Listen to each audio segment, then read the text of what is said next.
Hello?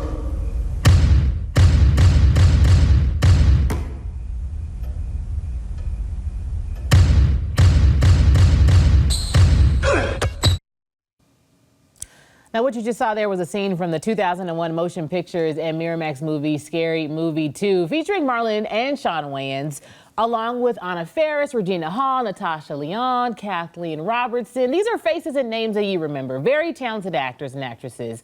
And if you've ever seen the movie before, then you should, and if you haven't seen it before, you should, because a 6th installment is actually in the works. It's slated to be released by Paramount and Miramax next year.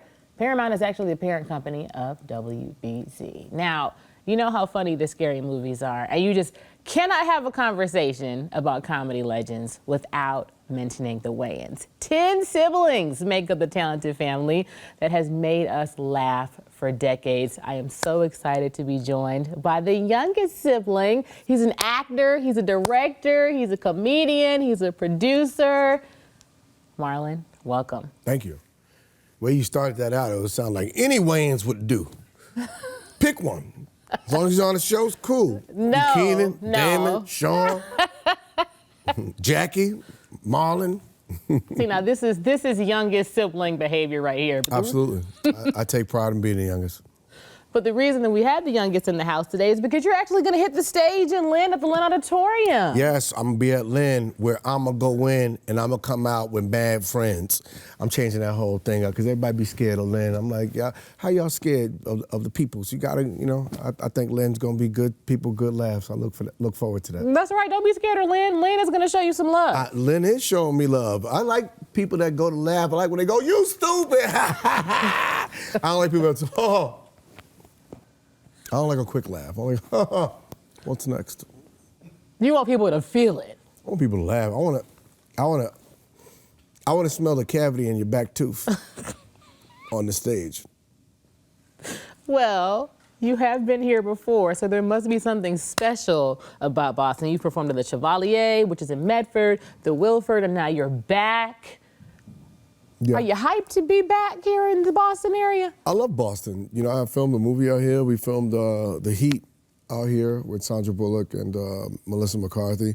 And I spent some time here. And, you know, Boston's good people. I like they're you know, we're very similar. I think that's why New Yorkers and Bostonians hate each other, because we're both just really real people that won't hold our tongues.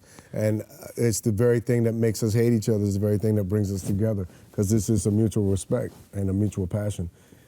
So we're all real, so we keep it real. So I feel at home in Boston. See, that's what we love to hear. And I just want to say that we appreciate you for making the stop in Boston and not just skipping over us and going to New York, because we love you here too. Now, don't get me wrong, I just came from New York. I had to go get my New York. I had to go make sure all my peoples knew what's up. In case something go down in Lynn, I'll be like, go. You know, my Bronx and BX, you know, northern New York come holla at y'all.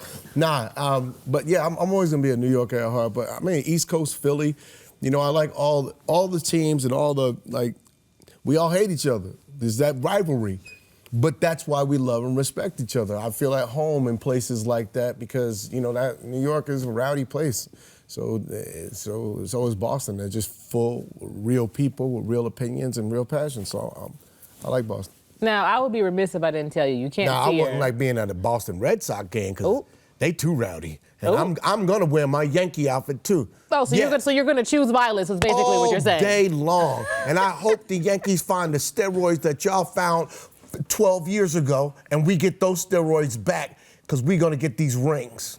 Now, you know the Red Sox are trying to get their lives together and win, and here's Marlon choosing fighting words, looking directly into the camera. I'm looking dead in the camera. You know what it is. Oh, you know what it is. Yankees all day. Now, I respect the Red Sox. They're the one team that make me nervous anytime the Yankees play them, because even if they're having a bad year, they will show up just to piss the Yankees off and knock them out, and I hate that. And we love that. And you know what? I've got to say, I will be remiss if I didn't Wait till we find the right batch of steroids. We're cooking them up right now. We chefing them up. Let's go, Yankees. Our producer is from the Bronx, so I've got to let you know. She's in my ear like, yep, I agree. She knows what's up. That's right, because she ain't say nothing about the Mets. Because real New Yorkers is Yankees all day. Ooh, more More fighting words. She's like, wait, time out. My name is Bennett and I'm not in it. Okay, but Wow. Okay, you gonna leave me out there? Okay. we're gonna have to handle that after. Now this is some wild child behavior. Tell me where the Wild Child tour name came from. What's the inspiration behind that? I think because I'm a wild child, which is like, to me, wild is like freedom. And in my heart and in my being, I'm always free-spirited, free-loving. And I was a wild child, and I think that's what made me different than all my brothers and sisters. And my mother knew, that boy, he's just crazy. That's a wild child there. So I just named it to a wild child. Okay. When you're on stage. Because it's unexpected. You don't know what I'm going to do. I don't know what Exactly, I'm gonna do. Yeah. yes, which I think is what makes it fun. Yeah. Where does the inspiration for your comedy come from? It changes. Sometimes it's pop culture. Sometimes it's family. Sometimes it's relationships. Usually my comedy comes from pain. What hurts me and what's funny about it. And if I can find jokes there, I feel like then you got more than jokes. Now you have jokes and healing happening at the same time because it's kind of therapeutic. You know, my last special was a hilarious comedy special about my dead parents and me dealing with grief. And it was really funny for like 58 minutes. And then the reality of my parents are dead hit me, and I broke down crying on stage, but then the audience clapped for me, and I mustered up the strength to get through the act and continue to be funny, and and such is life. You're gonna have those moments where there's spills, but you gotta laugh your way back through it, and you're gonna be all right. It was probably really relatable for your audience, and it gave... Especially if they got dead parents, right? Gang, you know what I mean? If not, you wait till they die. You're gonna be like, that special was hilarious. Oh, I'm so glad my parents died so I could understand that special. Got something to look forward to, kids. Yeah. And it gave people time to be able to laugh about it, right? To be able to relate, but like also be able to just have a light moment around it because it's not easy. A lot of people hit me up and said, thank you so much for that. They were dealing with grief, they had lost their parents or they lost some loved ones, and they were just trying to get through. And to see me go up on stage and find the laughter and also be able to share that moment and cry to let them know that, hey, such is life. You know, I'm not saying I don't hurt. I just say I'm just getting through it, just like you. And so I like to talk about the things that hurt. And I think that's part of what makes you relatable. I want to get back to you being crazy. Crazy is very relatable, though, for many of us. Yes, it is. Did you drink my water? Did I drink your water? I was just asking because you look like you would steal water from me. Really? Yeah, I ain't gonna say that on camera, but. Oh, okay. We're just gonna keep that between us. I wouldn't put you out there in front of all of Boston to look like you a thief. Of course not. Of course not. Because we're better than that. Absolutely. Now, did you steal the watch? I don't know. Look really nice. I want to steal it from you. No, I want to know, did you being the youngest, how did this shape you in the way that you interact and come in here and act up? Everybody dropped me. There's not a family member that didn't drop me. So that was their fault, is what you're saying. My mama dropped me. 3 of my sisters dropped me on purpose. I know Nadia dropped me on. She threw me down. So, I ain't gonna be all the way right. So I kind of like being the youngest, because I know that, here's the thing, my brothers did this prank on me. We did the Emmys, and I couldn't afford a suit. I just did my first movie. And I didn't want to spend $2,000 of my $50,000 on a suit because I was buying a car and then taxes. And my brother's like, stop being cheap. So I was like, here's what we'll do. I'll rent a cheap tuxedo and you guys wear dope suits. And I'll write a sketch based on that. So I kept telling them, let's do that because I didn't want to pay $2,000 for a tuxedo. So Damon called Keenan and was like, yo, Marlon's driving me crazy about this suit. Keenan said, here's what we're gonna do. We're gonna do the Emmys. And we're gonna let them write that sketch, but we're not gonna acknowledge the sketch. We're gonna let them come out in a little suit and just go, and the nominees are. And that's what they did to me. And And I got embarrassed in front of 60 million people that year. That was like one of the biggest years for the Emmys audience. And me in that little suit, and they said, and the Emmy and the nominees are, and I was like, oh snap! And I cursed on screen, and sweat just started percolating on my forehead. And then afterward, I was so mad at my brothers, and so they got me, and it was a great prank. And here's the beauty of being the youngest: is I'm outlive all those Negroes, and when they die, I'm putting each and every last single one of them in that little Emmy suit, and I'm gonna take a picture of them in their coffin, and I'm posting it. I'll get the last laugh. This is why you gotta watch the youngest sibling, okay? This is exactly why. All of them are gonna be in a little Emmy suit, Urkel style, in a casket like this. And even if I don't put them out for the people to see, that's just for me. I'm gonna have who the dress? The coroner? No, it's not the coroner. Who's the other person? No, at the funeral home. I want him. I'll pay him an extra $100, $200. I'll pay him the $2,000 that they paid for those suits. For them to put him in a little suit, and I'm gonna get an extra small suit and throw it in the dryer. And it's gonna look real funny on Keenan because he buff. Now, all jokes aside, I love the love that you all have for each other. You all were the family was just honored on the NAACP Awards, and it was just beautiful to see the way that you all reflected on and lifted up Keenan. Yeah, Keenan, he's a John boy, you know. Keenan's the pioneer, and he did that, and so it's only right that you give respect to the giant, you know. And if it wasn't for Keenan, none of us would be doing that. And we wanted to honor him because he did so much for us. And so we, between my parents, God first and foremost, my parents, but Keenan had the vision for us to do this. So big shout out to Keenan. Now we've got to talk about, you've already done so much, right? What's coming up next for you? Is there going to be another White Chicks? We would love to see that. We talked about Scary Movie at the top. There's a rumor about White Chicks happening. I'll let y'all know when White Chicks happen. White Chicks is not happening. Y'all better stop lying, putting these rumors out there.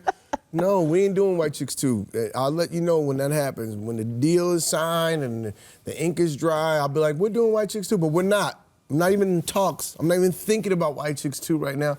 I am busy. We are busy doing Scary Movie 6, which comes out next summer, and that is all I'm focused on is Scary Movie 6 and touring. And I have a movie coming out September.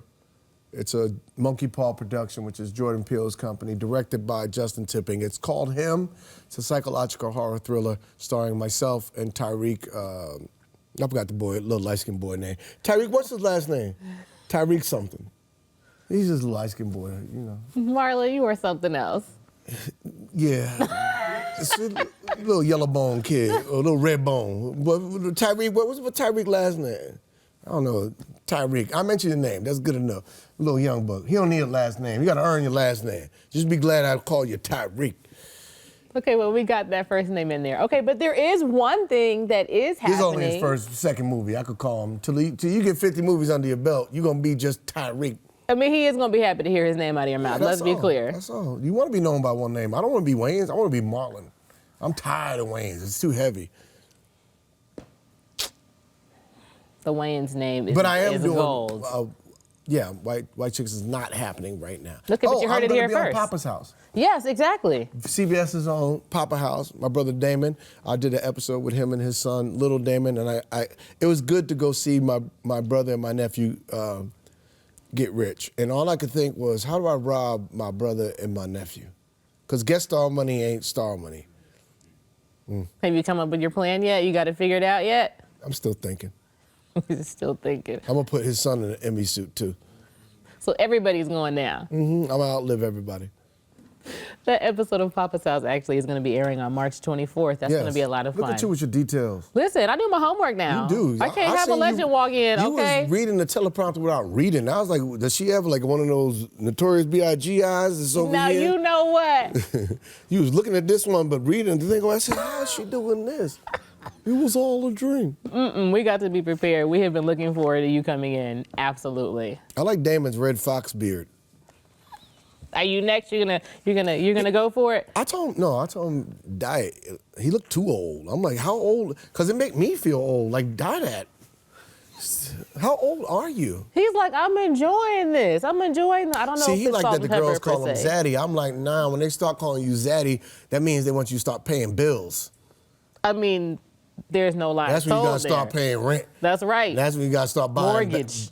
bags Car that notes. cost. Yeah, you feel me? Okay, That's when you get that Zaddy. That's like, you better take care of me, Zaddy. I'm like, nah, I Zada Zorda. Oh, that's out for you. Yeah, I keep this hair nice and black. You gonna earn this. No, I know we are laughing about Zaddy, but in real life, one of your most important roles is that of a father. You have 3 lovely children. Yes, I do. And it You has. want one? Do I want one? You wanna take one? You want me to adopt one? Take I the don't have Wayans money. They not gonna want to deal with me. Take the little one. She don't know no better. That little one crazy. Y'all just heard this man right She here. knows- You just heard this wild child call She his child knows crazy. she crazy. Think about that. Just let that sit for a second. This child knows she crazy. Already? Crazy as hell. She went up on stage, said good night. She's not afraid of the audience. Because when she was in the womb, she'd come to the shows, and when the audience clapped, she would kick. Yeah. Like they were clapping for her. I'm like, they don't know you. Yes, they do, because they know Calm you. down. They don't know you, child. Because they know you. They don't know Dad. you, child. Just wait until she is old enough. She gonna be funny too. The whole family just funny. We It's blessed. unfair. We blessed. Actually, all my children are funny. Like my son funny. My other child's funny. Like, I've been blessed. I mean, they can't help but inherit this point of view, and I hope that they carry that with them through life, because I think the sense of humor has gotten me through everything. They see me go through absolute hell. Like I lost 63 people in the course of 3 years, and including my parents, and that's of biblical proportions. And I just found a way to laugh my way through it. And even through all of that, you have done a beautiful job of showing parents what unconditional love looks like. Yep.